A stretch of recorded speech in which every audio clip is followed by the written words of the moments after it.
Pode tocar o que a gente toca hoje, como o que a gente tocava desde o começo. 10. 10. E 10 anos, como é que eu ainda gosto de mim, né? Também tem essa coisa.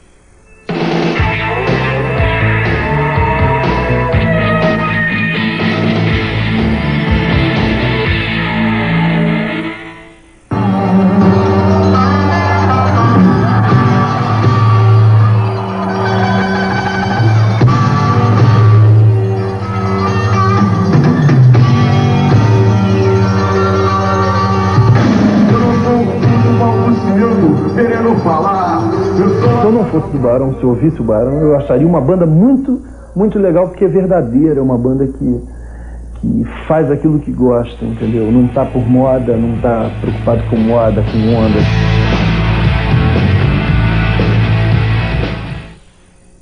Desde o carnaval a gente está num momento muito feliz, assim, eu acho, da carreira, né? Eu acho que foi até um certo ponto, assim, divisor dentro da evolução da gente, né?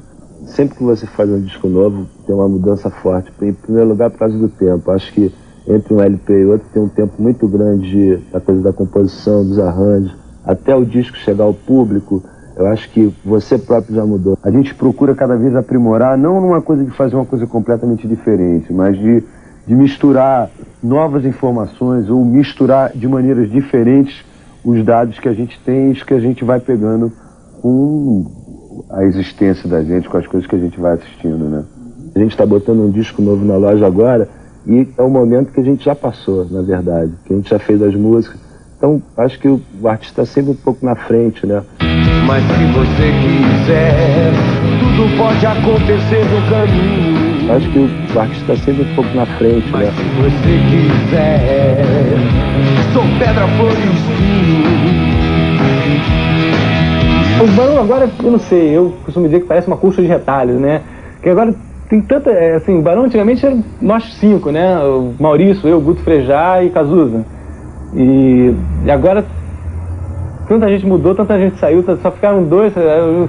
A imagem do Barão mudou bastante. Eu não sei qual é a imagem do Barão, não. O Barão mudou muito de formação. Isso, no princípio, com a primeira saída do Cazuza, foi uma coisa que assustou a gente, mas que, com o tempo, eu acho que foi totalmente benéfica. Porque quando uma pessoa sai do grupo, ela deixa uma parte muito grande dentro do grupo, né, do estilo musical dela, dos objetivos e tal. E as pessoas novas vêm com gás novo. Então, uma coisa que sempre oxigenou o nosso relacionamento interno foi isso. Talvez se tivesse continuado a mesma formação, talvez a gente já estivesse se estrangulando, não suportassem. Não me diga, não me diga o que fazer. É difícil você conviver. Não me fale de você.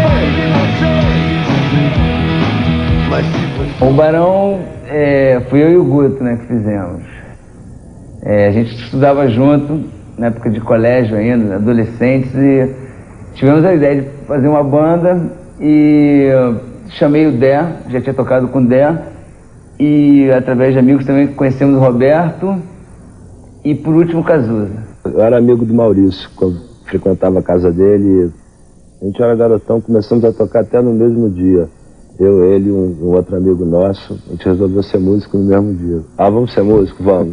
Aí viramos no mesmo dia. Mas aí, essa coisa de banda, no Rio, tinha algumas bandas de rock já na época. Tinha o Celso Blues Boy, tinha Sangue da Cidade, tinha Flávio Espírito Santo, umas bandas bem underground, né? Tocavam em teatros pequenos e a gente não tinha vaga nessas bandas porque todas já estavam ocupadas. E a gente curtia, o pessoal via show, ensaio. Mas não tinha vaga pra gente, já estavam todos os lugares tomados. A gente falou, vamos fazer o quê? Vamos fazer nossa banda? Então vamos. O Barão não tinha um espaço, coisa que na época eu não entendia tanto quanto hoje em dia eu entendo, porque numa banda você trabalha uma série de coisas, imagem. Na época eu queria cantar e não tinha espaço no Barão, então não tinha muito mais o que fazer no Barão. A gente só queria tocar, infernizar qualquer prédio, onde deixasse a gente montar e tocar. A gente não tinha pretensão de gravar disco, a gente queria, sabe, realmente tocar e tentar fazer show, mas ninguém tinha expectativa de prosseguir numa carreira artística, ninguém sabia qual seria essa evolução, a gente não tinha a menor ideia do que seria. A gente queria levar um som, né, fazer um som.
mesmo nos momentos de maior dúvida, né, quer dizer, de maior problemática, de grandes decisões, acho que a gente nunca teve dúvida de que a gente estava fazendo o que a gente gostava.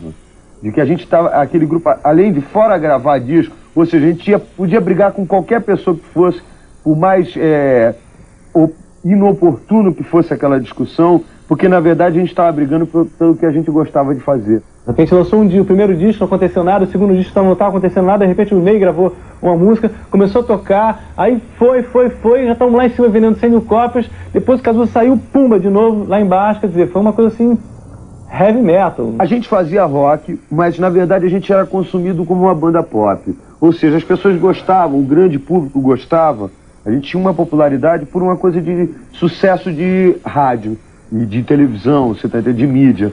Mas não era uma coisa que as pessoas tinham uma visão clara do que o trabalho representava. É lógico que sempre tem um público fiel que está entendendo as coisas, mas não era a maioria, você tá entendendo? E eu acho que hoje, independente desse público maior não ter uma visão tão fiel da coisa, porque isso é impossível, mas todo mundo tem uma visão muito clara de que a gente é uma banda de rock and roll. Então, quanto a isso, não há equívocos. Todo mundo tem um ponto fraco. Você é o meu pupilão. Eu acho que dá pra ser rebelde até quando você tem dinheiro no bolso. De repente eu poderia virar um líder político, que não é... meu direcionamento não é por aí. Mas a minha rebeldia tá ligada à minha música, né? Todo mundo dizia assim, mas o Cazuza saiu, eles não vão mais cantar. Que nada! Estão ótimos, maravilhosos. Cazuza fazendo sucesso de um lado e Barão Vermelho fazendo sucesso de outro. As gracinhas, olha eles aí. Sejam bem-vindos. Todo o Brasil aplaudindo Barão Vermelho.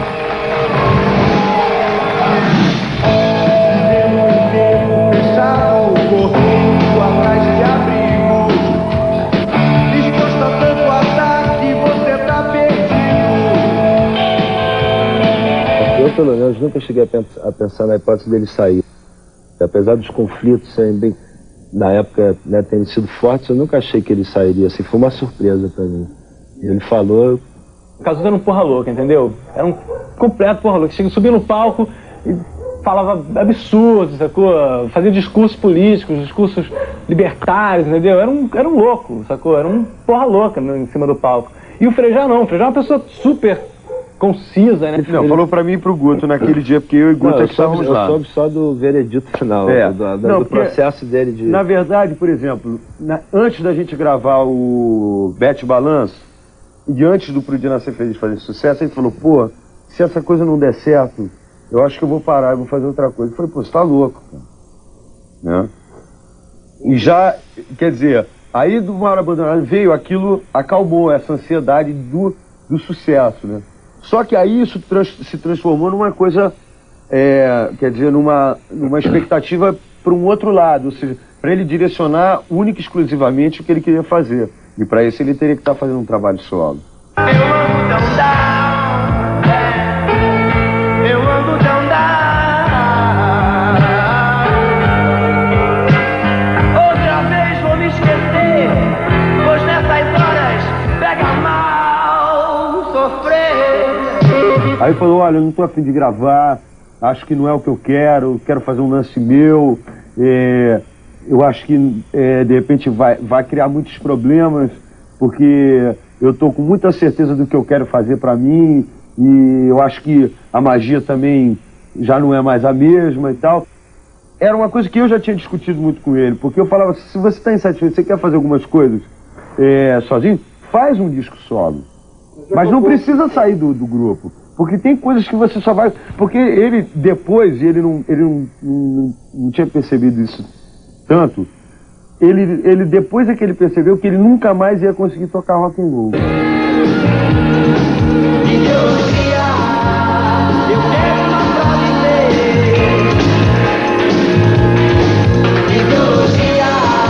O Ezequiel contou que na época do primeiro disco dele, ele pedia pra banda, não, mas faz igual o Barão.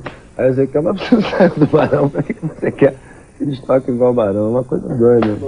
Quer dizer, tem umas coisas que depois ele foi fazer uma avaliação também das coisas dele. Mas eu acho que a mesma evolução que ele teve dentro do trabalho dele, a gente também teve que fazer na nossa, para achar uma forma que fosse a ideal, assim, né? E desde que eu entrei, eu não vi pior momento, mas deve ter sido a perda do Cazuza. Não a perda da saída da banda, mas a perda quando ele morreu mesmo. Eu acho que o que eu sinto nas conversas, assim, foi uma coisa que marcou muito a banda.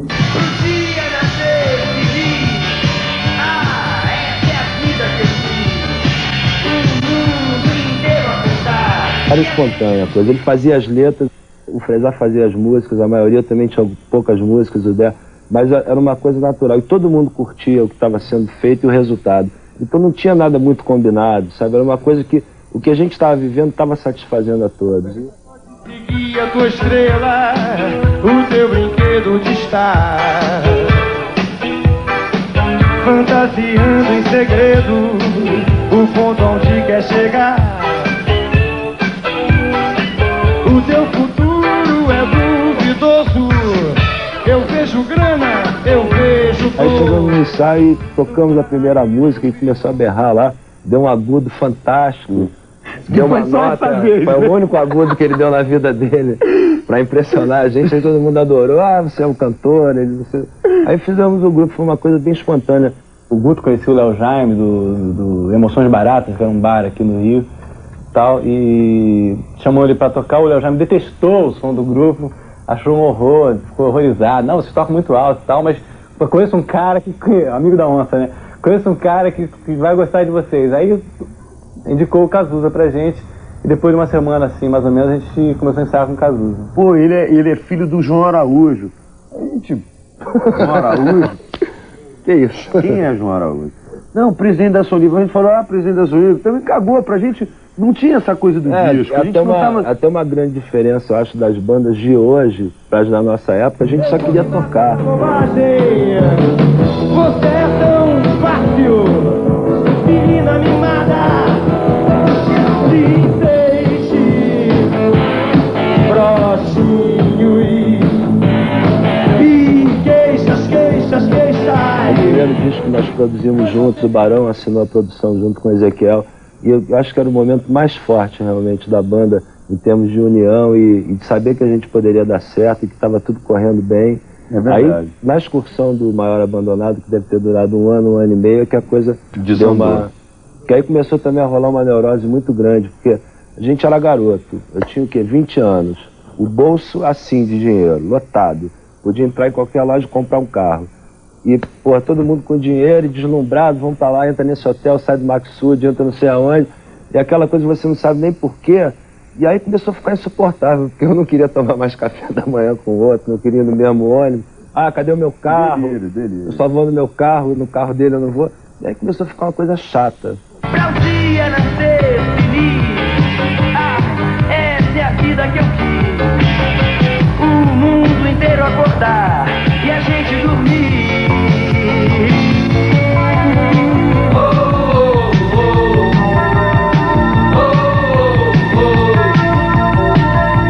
Eu dei um recado pros críticos de música brasileiros que ficam falando que o rock brasileiro morreu. Veio ver o show do Barão.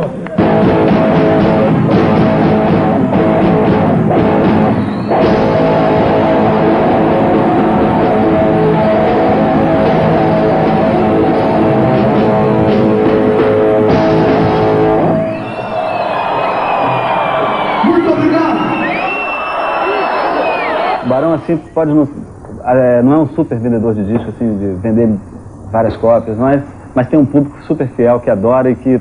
Eu vi isso de perto, né, entendeu? Foi forte, o Rock in Rio 1 foi forte, principalmente pela primeira noite, que era a noite do Tancredo. Maurinho, me deixe amolar a faca. Maurinho, Maurinho.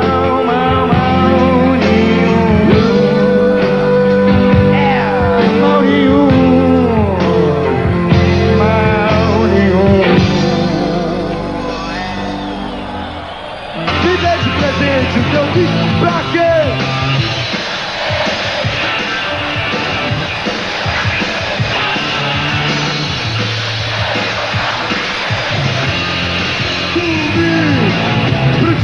pra ser feliz. Eu quero ouvir. Eu estava em turnê, aí tem um show assim que até hoje não esqueço, a gente chegando em Casimiro de Abreu, que é uma cidade no interior do Rio, nosso ônibusinho chegando e uma chuva, cara. O palco era um coreto, dava uma banda, cabia uma bandinha de dobrada, assim, um coreto, 200 pessoas com guarda-chuva, esperando começar o show. Eu falei, bicho, pelo amor de Deus. Já é? Não. Acabou, eu falei, acabou. Não, a gente tocou, a gente deu e gás. a gente só tocava, aí era legal que o nosso empresário era super divertido, ele, não, porque agora é Barão Rural, que era frase, que era o único lugar que a gente tinha condição de ir, ainda era em Feira de Gado. A gente não aguentava mais. Eu acho que a gente chegou um momento que a gente realmente se sentiu assim no fundo do poço. Né?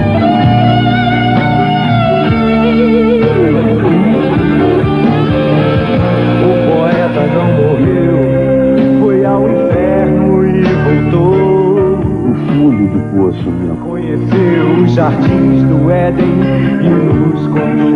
Falou, pô, cara, a gente tem que fazer um trabalho que agora é pra quebrar, você tá entendendo? Ou a gente vai realmente ser notado, né? Ou então desaparece pra ser. Porque essa coisa de grupo, essa coisa das fases, a gente que passou por muitas fases, sempre tem uma fase em que um tem mais ideias, o outro está mais reservado, um está mais criativo. Então uma coisa que a gente aprendeu também a transar, sabe, de quando a pessoa está com mais força, está com mais ideia, os outros apoiarem. Eu acho que isso é legal no Barão.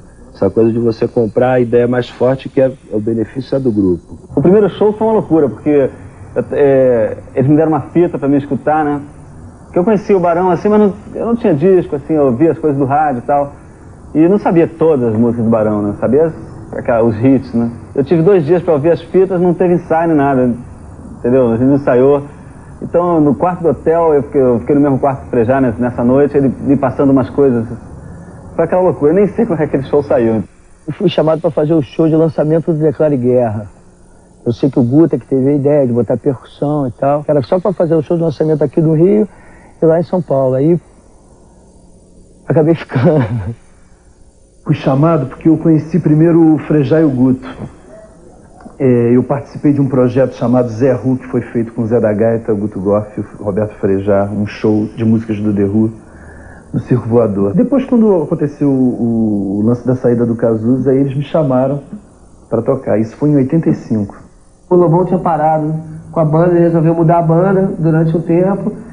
E uma semana depois que ele falou isso, eu tava assim, de bobeira no Baixo Leblon, assim, totalmente... Aí alguém falou, o Dade saiu do Barão. Eu falei, pô, é mesmo? E a pessoa que me falou assim, ué, você entrou, né? Eu falei, eu entrei? Bom, se eu entrei, eu não tô sabendo de nada, né? Aí no dia seguinte de manhã, telefone, umas 9 da manhã, assim, era o Guto, né?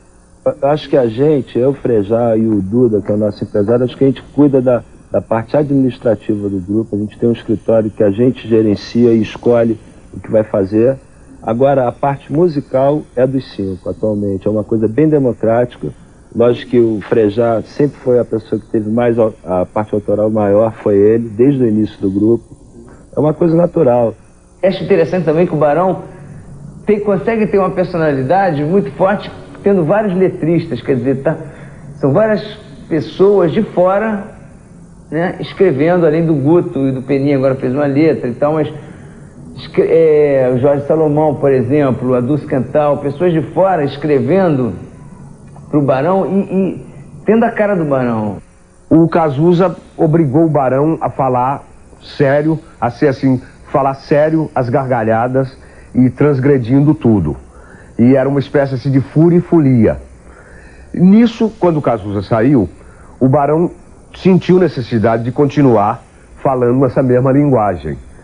E vários compositores nos ajudaram, como Renato Russo, como Arnaldo Antunes, até a gente começar a fazer letra juntos e até, por exemplo, o Guto começar a escrever. O Guto é muito importante dentro do Barão atualmente. Eu sou mais conciliador.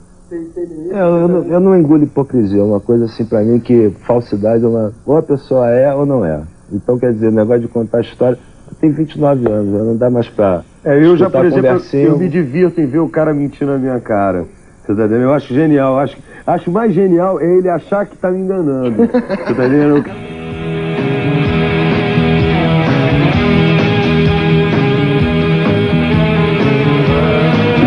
gostam de mim. Quem gosta de mim não precisa adorar meus amigos, mas tem que gostar de quem gosta de mim. Agora, eu acho que a gente não tem, talvez um certo recalque, que eu acho que muitas pessoas de uma geração anterior à nossa tiveram em relação a gente. Quando a gente chegou, tinha muita gente mais velha que a gente tinha medo. Eu repito a minha coisa, para que venha uma pessoa que, pô, vai uma merda, você tá entendendo? Porque eu sei, porque isso é uma forma de rebeldia. Daqui a 2 anos ele vai estar um pouco mais maduro e ele vai perceber que não é isso. Você tá entendendo? Não é que é uma merda, mas precisa ter essa rebeldia para poder chegar. Você tá entendendo? Como a gente não chegou dizendo que ninguém era uma merda, mas estava claro pra gente que a gente não gostava daquilo. Gente pra caramba. Se por acaso uma eventualidade eu saísse ou alguém saísse, eu acho que sempre o Barão sempre ia conseguir superar essas dificuldades, porque o Barão não é uma pessoa, outra pessoa. O Barão é um grupo, é uma instituição. Eu acho que o rock continua sendo a linguagem da juventude brasileira.